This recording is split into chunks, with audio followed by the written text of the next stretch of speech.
Give me a second, y'all. Hello? Hello? Hello, hello, hello. My bad, y'all. But yeah, if y'all wanna tune in to my other videos and all of that, this shit got something to do with that happened from way back. You know what I'm saying? It got a lot to do with niggas snitching, motherfucking. As far as Inderia Khan, when that bitch was getting fucked and getting robbed like a bitch, there was a lot of shit going on before I came across as far as seeing them, you dig? I want to touch on like back in '95 before I got to meet all of them cocksuckers. I was getting moved around as far as me living in the valley and all that. I was getting moved around. So when I entered Walter Reed from going to these other schools in the valley, I went to like, you know, I was like in middle school. So I went to Patrick Henry for a good amount of time. I went to other schools. I got to meet like a different type of niggas. You know what I'm saying? SA Gang, I don't know, Hollywood. And it was Cali folks. The thing was with the folks, they wasn't as much big like how they are in Chicago, but the reason why I call them Cali folks, because it was like some niggas that try to start some shit that had something to do with the movement in Chicago. They was like 40 niggas strong, you dig?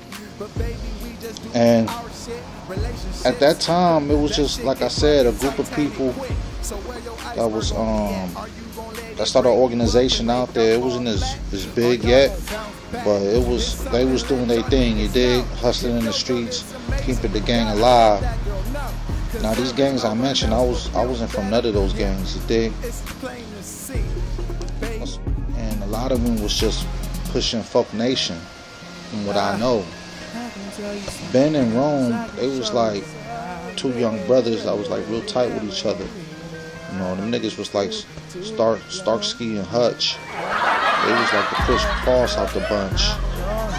Two individuals, you know what I'm saying, pushing Milwaukee, Folk Nation.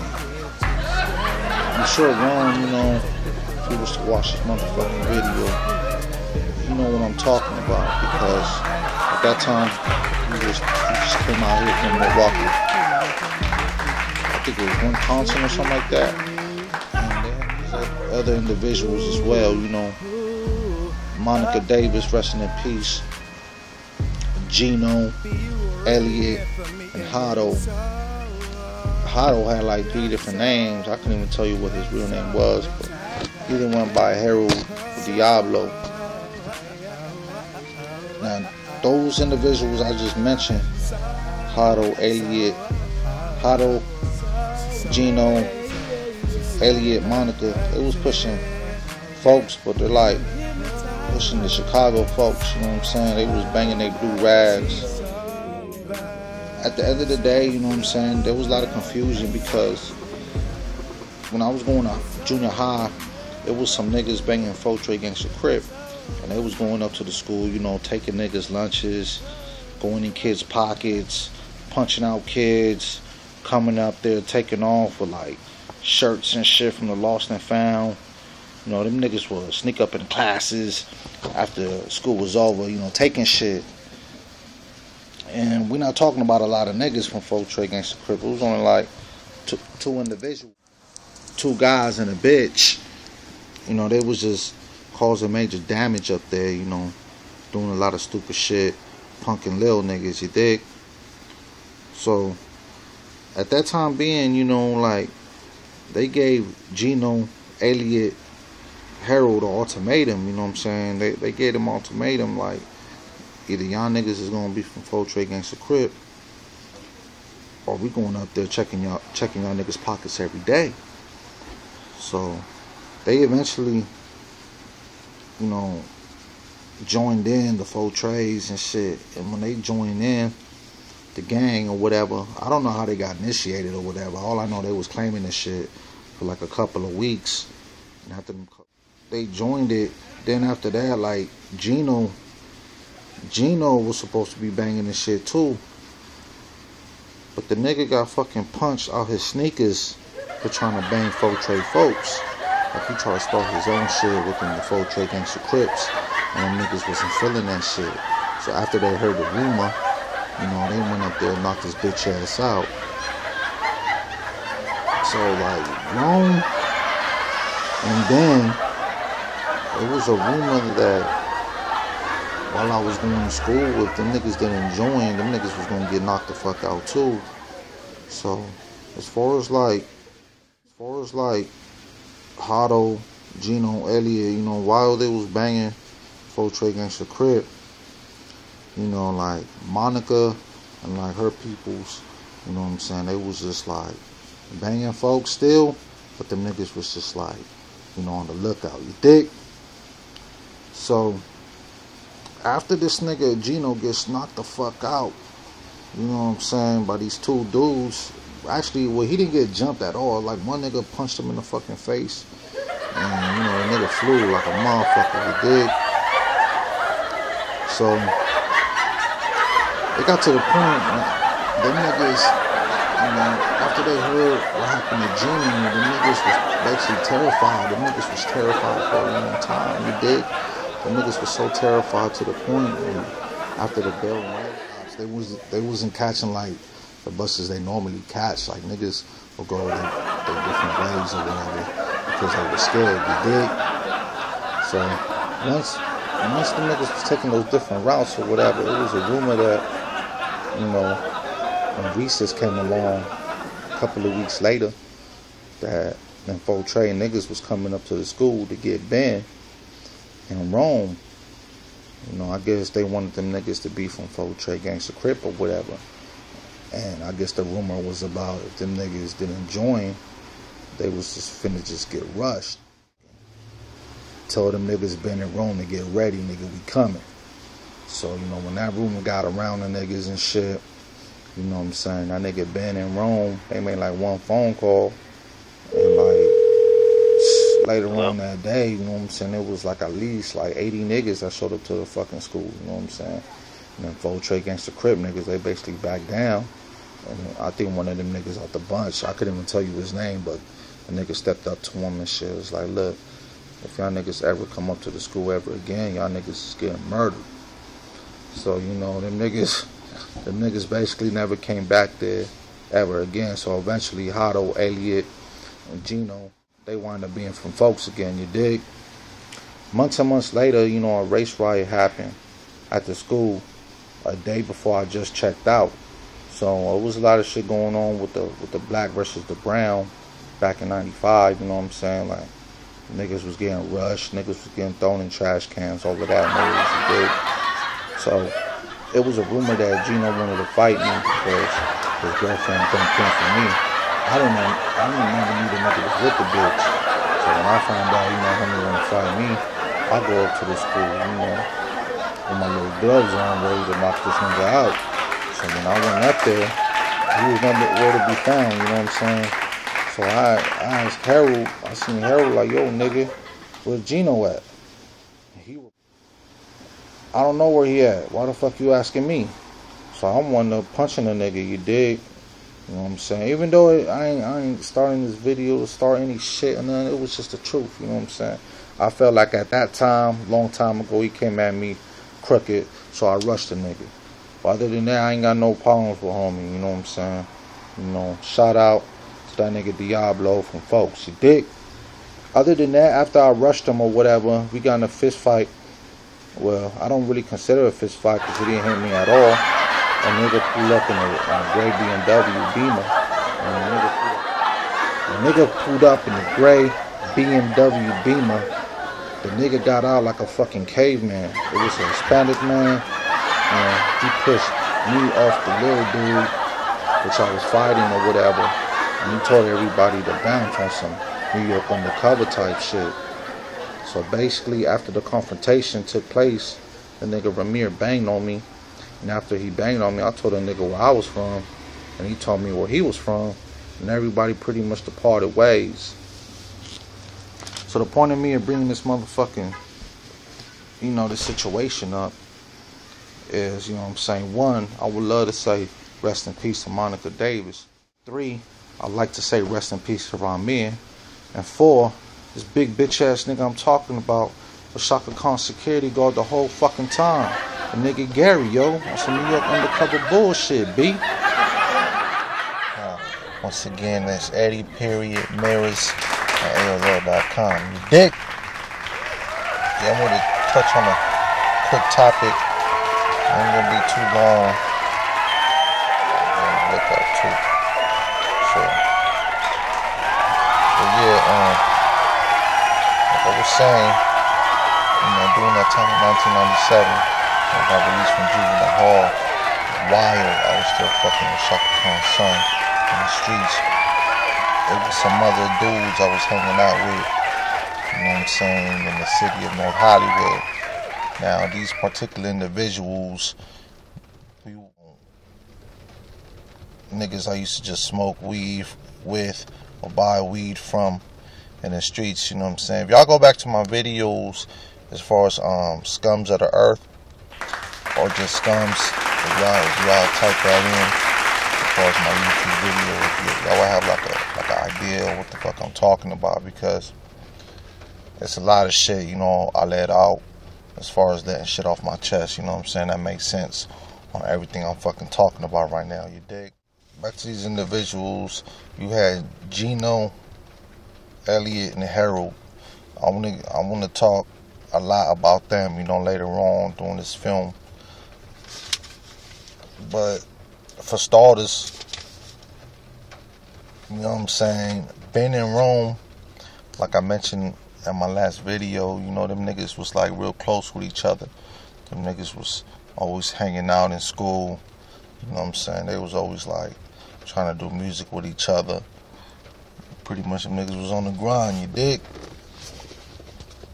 So yeah, so as far as Ben, Ben was a singing ass nigga. I don't know if the nigga was in the church choir, but the nigga shit, he had a cool little flow as far as singing wise, but he was just always practicing a lot as far as practicing his vocal cords and all of that, you dig?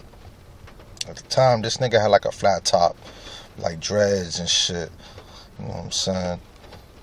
And he, like I said earlier, he was a church going dude, you know what I'm saying, that sang his motherfucking ass off.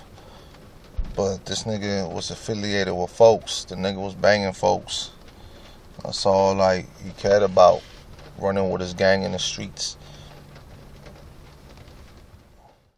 Ben was always talking about chasing his dream, and his dream was to be a fucking singer.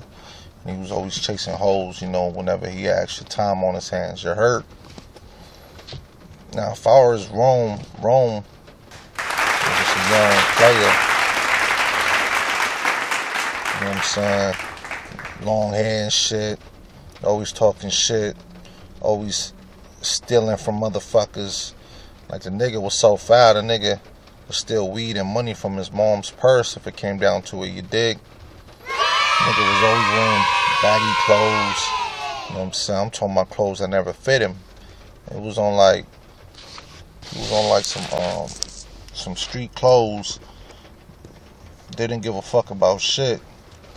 You know what I'm saying? He was always cheating on bitches. Always getting into it with bitches.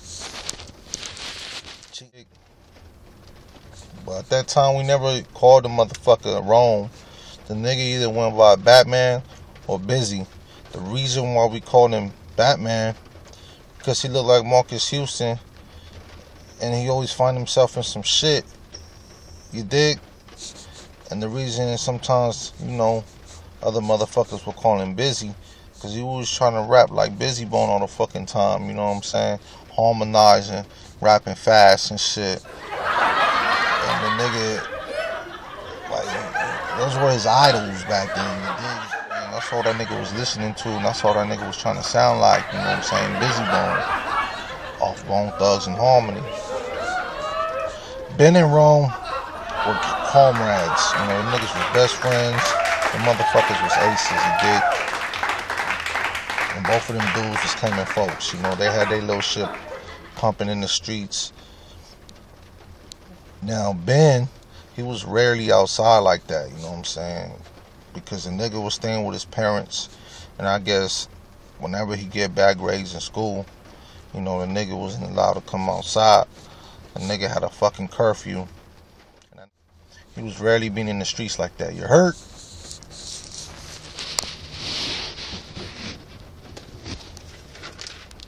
So yeah, so one day I decided I wanted to do a song with Rome.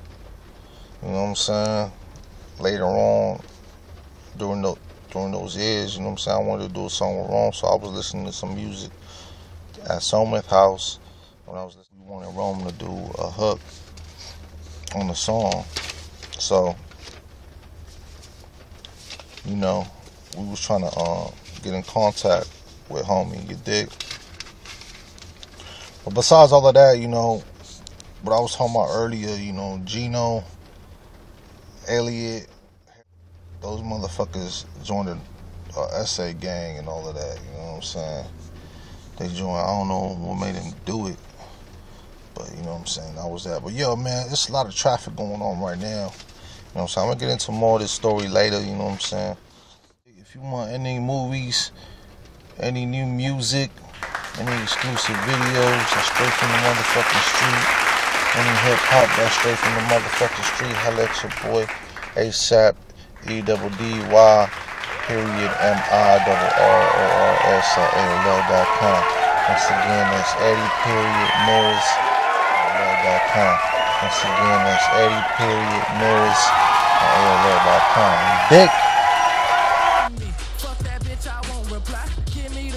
When I was locked up, I heard a lot of shit. You know what I'm saying? I was locked up in juvenile hall. I've been through all that shit. I went through Sylmar, Central, LP, Camp Munns, Challenger, all kind of shit. Niggas was just fucking moving me around and shit everywhere.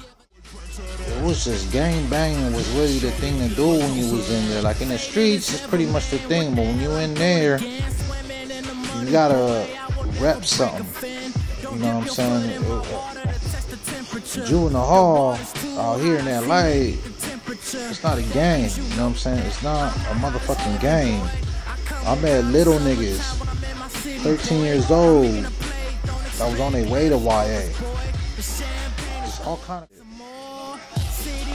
So when I was locked up, pretty much everybody forgot about your boy. Chaka Khan forgot about me.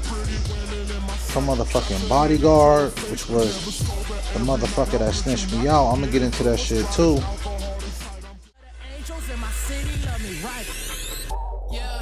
Even my own motherfucking family forgot about me, dog. And it's sad, you know what I'm saying, that motherfuckers that you thought that was there for you and all of that. So when I got out of jail, like pretty much motherfuckers was looking at me different. You know, I found out the bodyguard, Chaka Khan bodyguard, he made it seem like we was going to school, because, you know, Chaka Khan's son told me when we was both asleep, I was sleep on the top bunk, he was sleep on the bottom bunk. He's like, yo man, just go to the door and tell that nigga, you know, we're not going today. So I go to the motherfucking door, I tell this fat bitch nigga, like, look man, we ain't going to school, we're not going. That's that, we're not going, dog. At 3:30 p.m., we had a session at a studio. It was a studio that this nigga had somewhere in West Hills, you know, in the San Fernando Valley. He was like more focused on that shit, because we was fucked up and high. I wrote my lyrics and I wrote the hook. He had his verse already memorized in his head. And the record was gonna be fucking crazy, you know, and vibe with each other on some hot shit.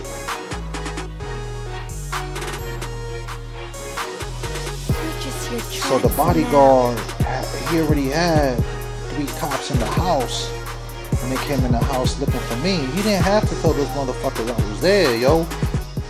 The niggas is already asleep. There's cops inside the house. The motherfucker let the cops in the house, dog. He let the cops in the gate. Fucked up.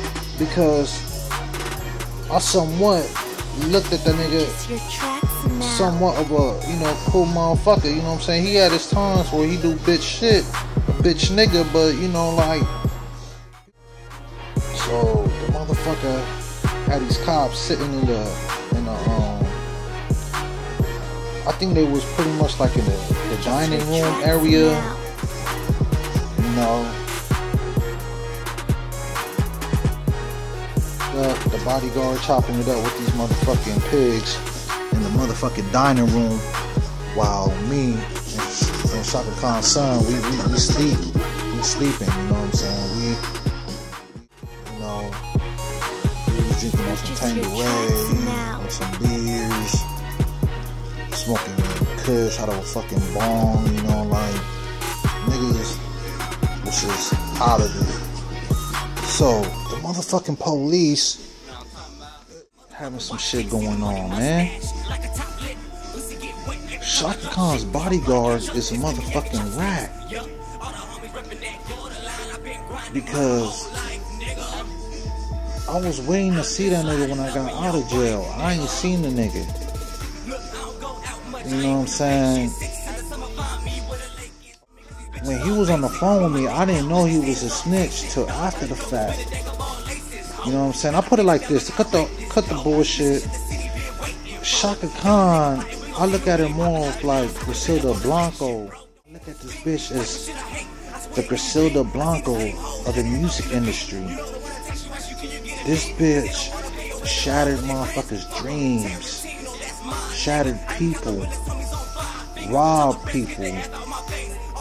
You know, her bodyguard, she was fucking her bodyguard.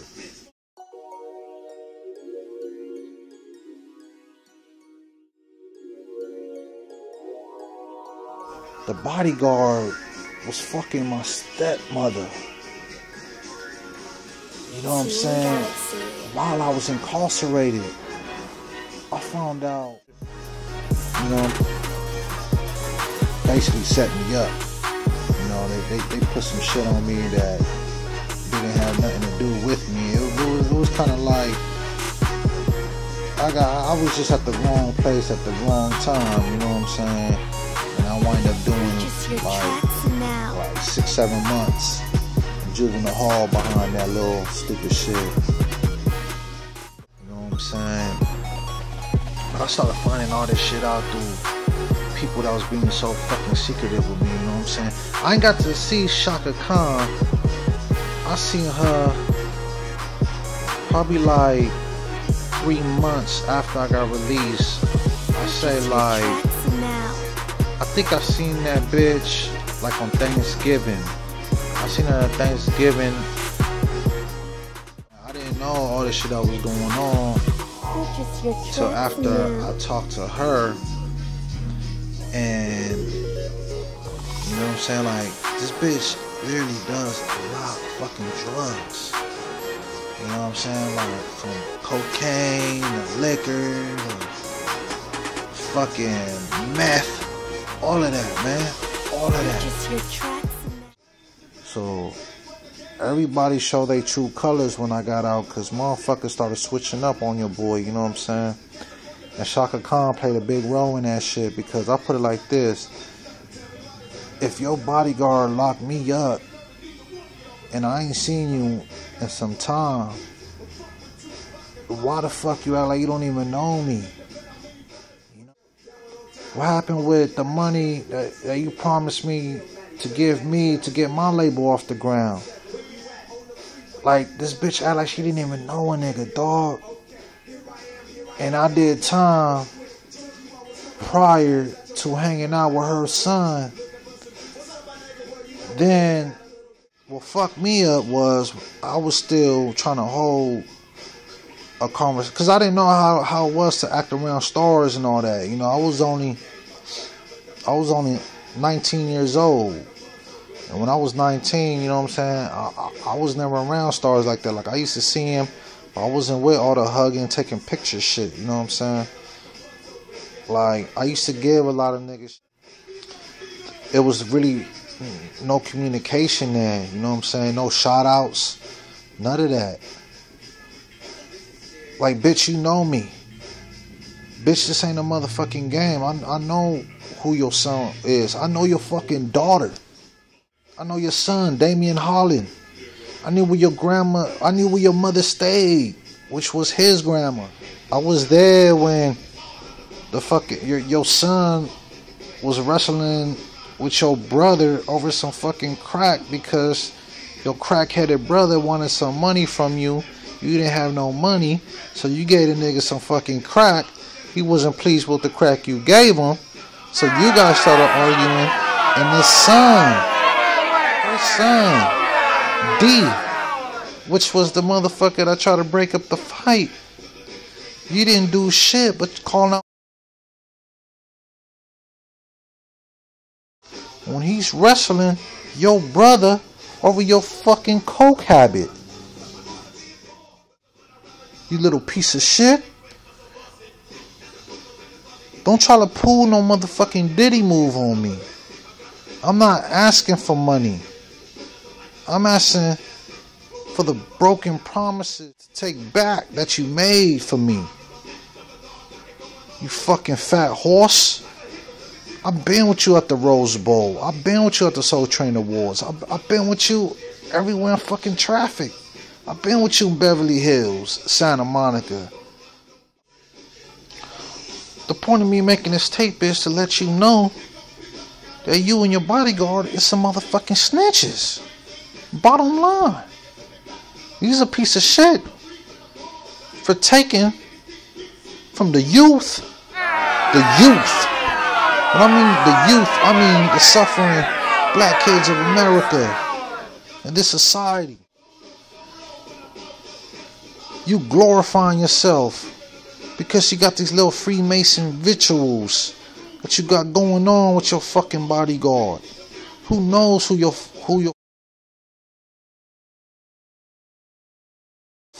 fucking bodyguard is now? You got shit new.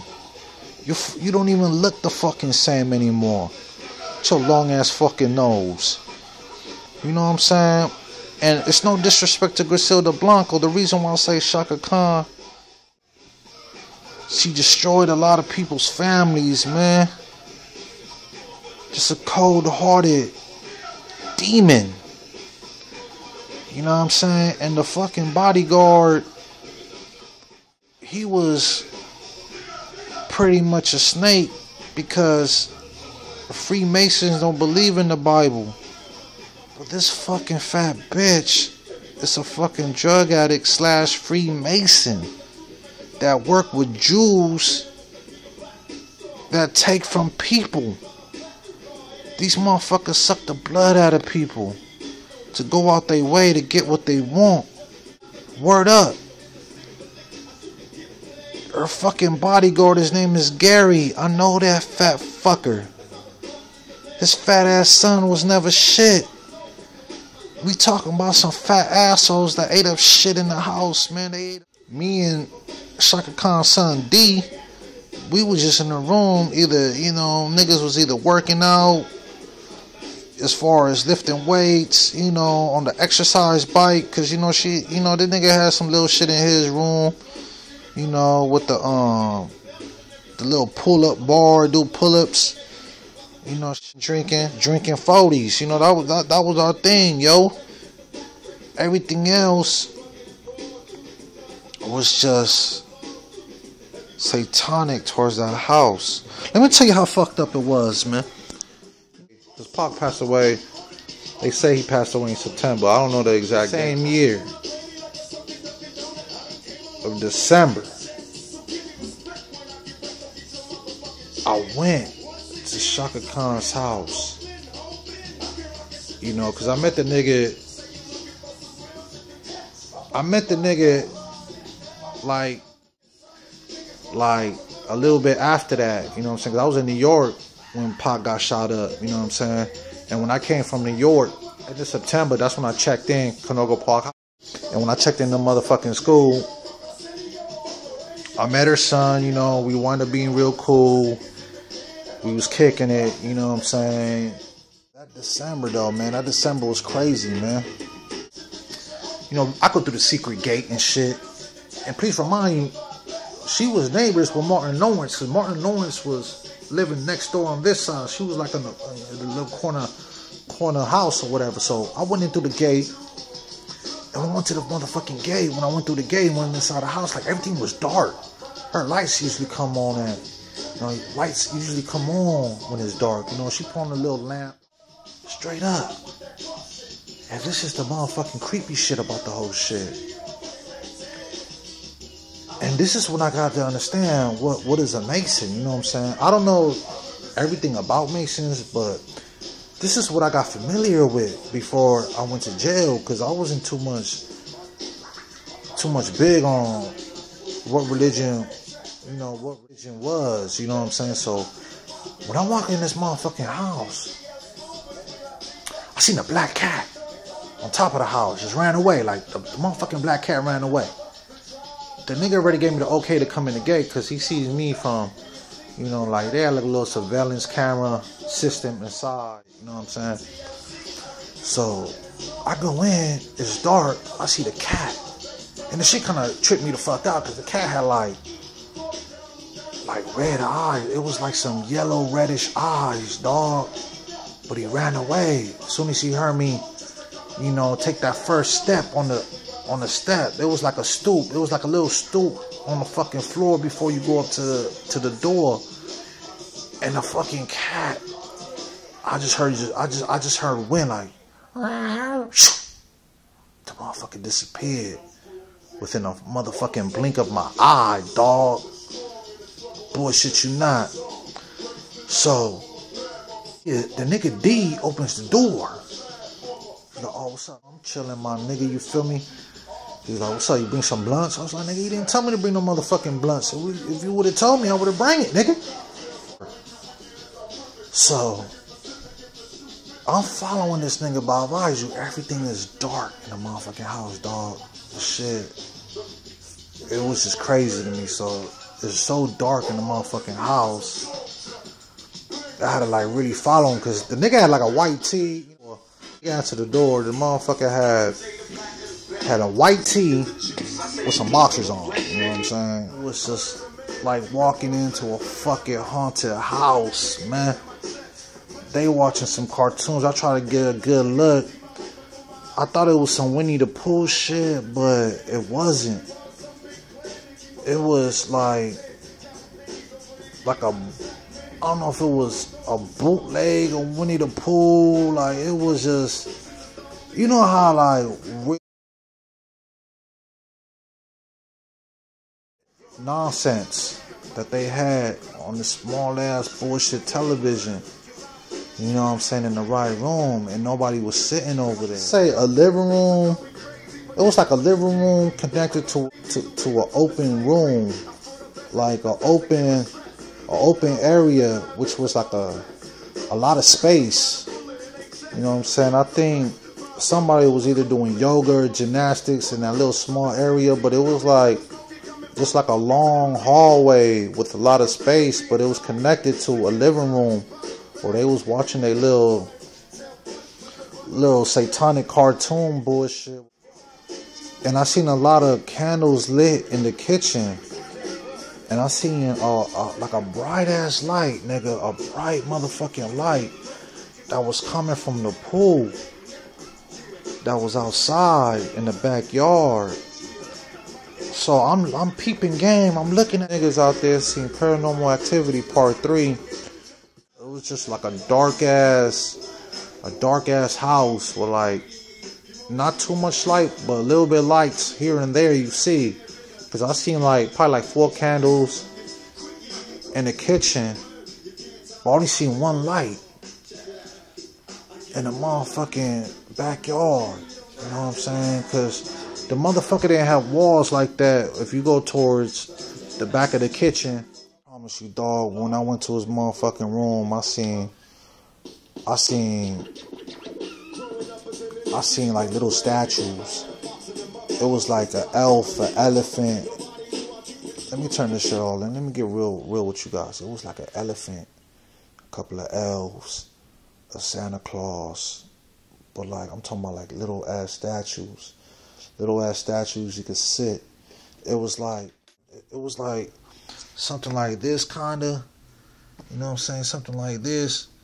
You know what I'm saying? I was standing up and he was telling me like, hey man, I'm going through something right now. And I'm thinking like, you know, what the fuck this nigga talking about? You talking about you going through something.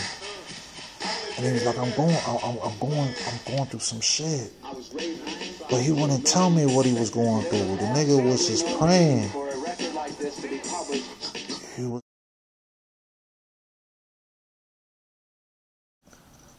I'm going through something right now. And I'm thinking like, you know, what the fuck this nigga talking about? You talking about you going through something. And he was like, I'm going through some shit. He was like, you want to get down and show your appreciation. I'm like, man, what the fuck are you talking about? He was like, I do this every night. With his head down to the carpet, praying to a motherfucking blunt. A blunt. And I swear to you, dog, I couldn't even get down and pray with the nigga because I don't know what type of motherfucking religion that shit was, man. Back then, you know what I'm saying? I was like, I didn't really care for religion like that, you know what I'm saying? No disrespect to anybody's religion, you know, please forgive me if I say this. I'm saying I don't see no cross around, no Bible around, no type of books, no type of Son of God around, just nothing around that had anything to do with, you know, religion or spirituality. I was kind of twisted out the whole shit because I thought the motherfucker was a Buddhist. But nah, he told me he was a Mason. And everybody in his family is Masons. Shit got so real, his fucking bodyguard was a Mason. People say there's different Masons in this world. But I never thought I'd tell anybody this. I'm not. People don't know who this person really is. Like, this person is fucking sick. Paranormal activity. I know niggas might talk shit about this tape, but that shit got a lot to do with her. It's like Paranormal Activity 1, 2, 3, 4. If you watch all those motherfuckers, you have a good idea on what the fuck I'm talking about. I don't even know if motherfuckers even got a book. One candle, taking showers in the dark, or walking around the house half naked, or, you know, I'm sure, you know, the bodyguard was walking around naked, because there been times, you know, I see the motherfucker in the kitchen with just as fucking this nasty ass shitty drawers on, you know what I'm saying? I'm talking, when I say shitty drawers, I'm talking about like some tight ass, some Fruity Loom jump offs or whatever, you know, like I don't know, like Ving Rhames type nigga, you know what I'm saying? Just in the kitchen offering me some motherfucking Kool-Aid, you know. I went in there just to get me like, I think I went in there just to get me like a you know, like one of them motherfucking squeeze pops, you know, you had like lime, grape, cherry, and all that other bullshit. I think I got one of them joints, man. I got one of them. I know it was an ice cream out the freezer, you know what I'm saying? That nigga was, you know, on himself some sweet tea or whatever, try to offer a nigga some shit. I'm like, no, man, you know, I'm good, man. Do you know what I'm saying? So I got me like an ice cream out the freezer and went back in the room, just tripping off the whole shit though, like, you know, like, it was pretty much obvious that when Chaka Khan's son was asleep, the bodyguard was going in Chaka Khan's room and fucking her mouth. And I'm not lying. I ain't trying to get no credit out this shit. I ain't trying to get no album sales. I'm just stating some real facts. And people that know me and knew of me know what I'm saying is some real. This September to the year 2001 from 9/11. So there you go. From the end of September till 9/11, I was pretty much everywhere with Chaka Khan. In the cars, houses, condos, her mother's house, her daughter's house,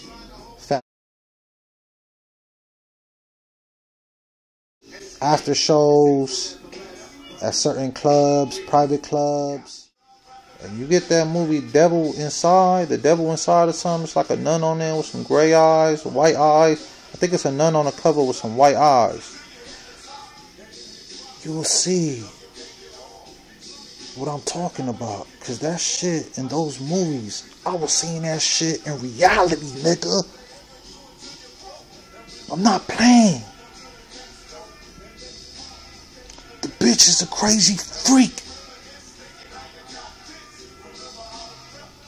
And you motherfuckers are not believing. And what I mean by that is because I used to go with her in public. I used to go to Ralph's down in Woodland Hills. I used to go to Kelly's Market, Sprouts. I used to go, we used to go groceries with each other. Like, I didn't have no money back then. I was pretty much staying with her at the time because I was close with her son, being in the studio a lot. And, and the shit that tripped me out is when she records her music, she never shows you recording her music in the studio. She records her music in the dark.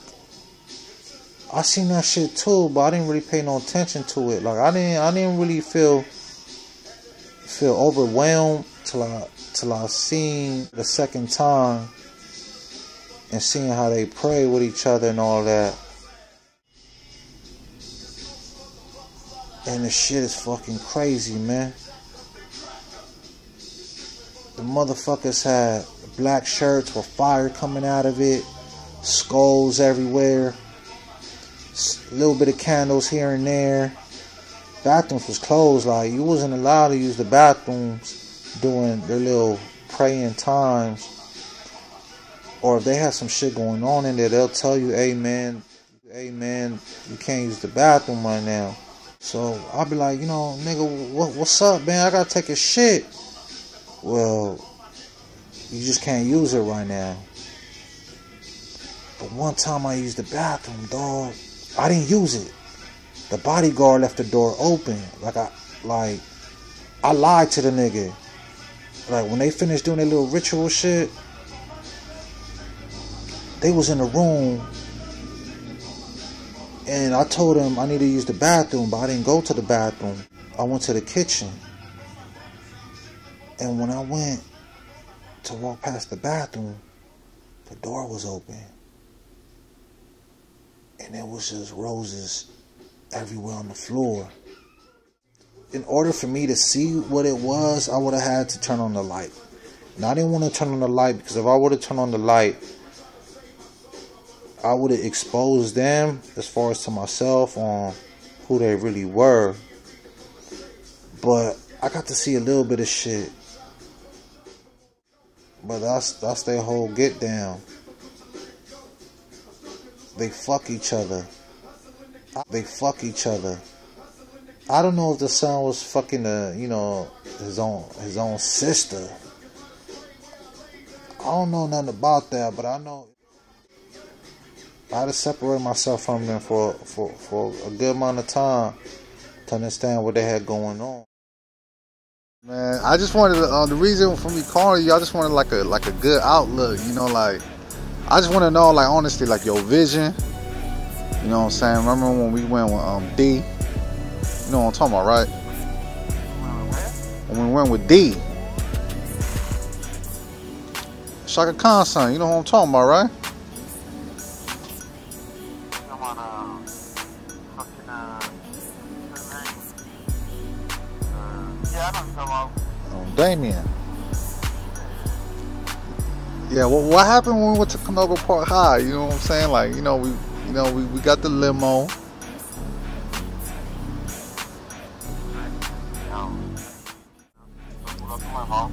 Okay.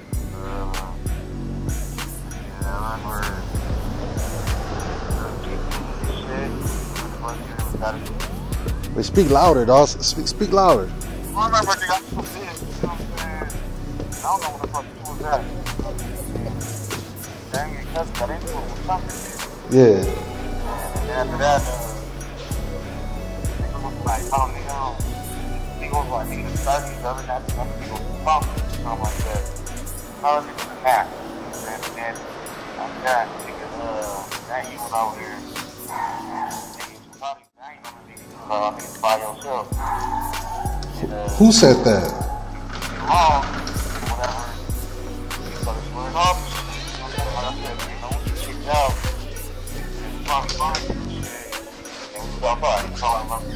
No, but who? You said somebody. Well, he was dancing. Yeah. Like I said, I don't know. That shit was on the screen. I don't remember. I said it was just walking. Yeah, pretty sure he was something. I don't know what the fuck that is. So you saying that we closed smoking and drinking before we got to that motherfucker, you feel me?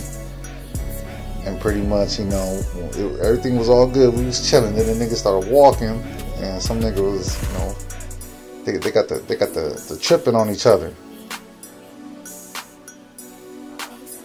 Then you saying I wasn't even nowhere to be found, nigga. I was in the middle of everything. I'm the one. I'm the first nigga to put my foot down. Like, hey, homie, that's the homie right there. You feel me? And you said a confrontation happened and everybody just pretty much went their own way.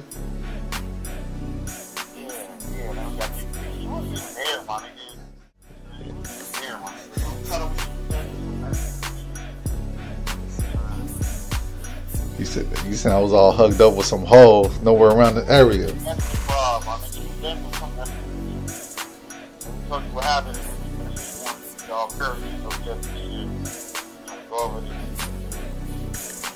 Damn. Then that's when we got kicked out. Who kicked us out? You said we got kicked out. Who kicked us out?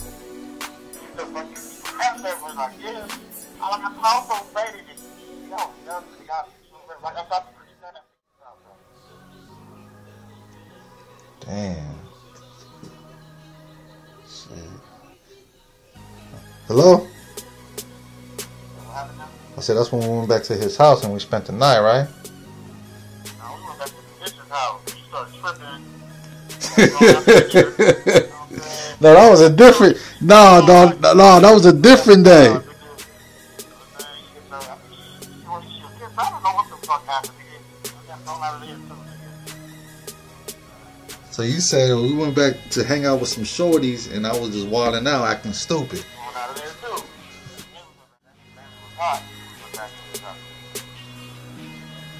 Yeah, you talking about Benson's daughter. And did you ever get to, I know you've been with me over there numerous of times. Did you ever get to see Chaka Khan or meet Chaka Khan or whatever?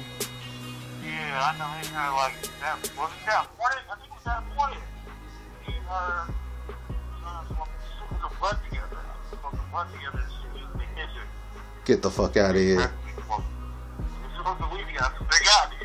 He said card and all that kitchen. So I was late. And the nigga was like, let's see him. And when the kitchen, next she came out.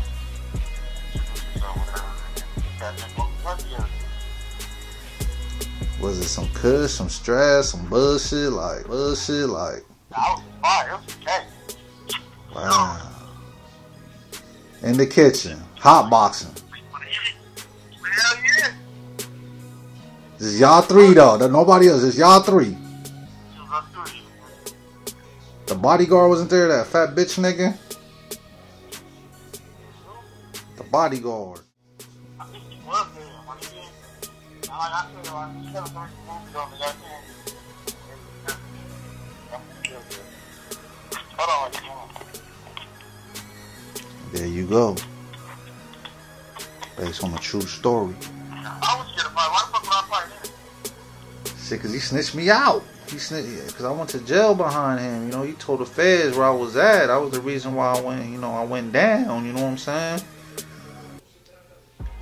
I don't know if you knew about it or how the situation, you know, took place, but I'm sure, you know, only a rocket scientist could know that the answer to that, because someone led them to the house, because he the one that let them in. You know, the secret gate. You know that little gate, that passageway. You got to go through two ways. You got to go in the open gate, then you got to go in the house. And he let them in, you know, while we was asleep. You know, talking to them, giving the pigs coffee and all of that. And that's when, I guess he told them I was there when he had, Oh, you remember that time too when I was locked down? What'd you say? Nah, I don't smoke at all, dog. I'm just feeding the people, what they need to know. You know what I'm saying? Because I've been talking to a lot of people, like my fans. I do music. I got a lot of fans out there. They want to just know the real from real people. You know what I'm saying? So I ain't sugarcoating shit anymore. So I'm just letting everything out.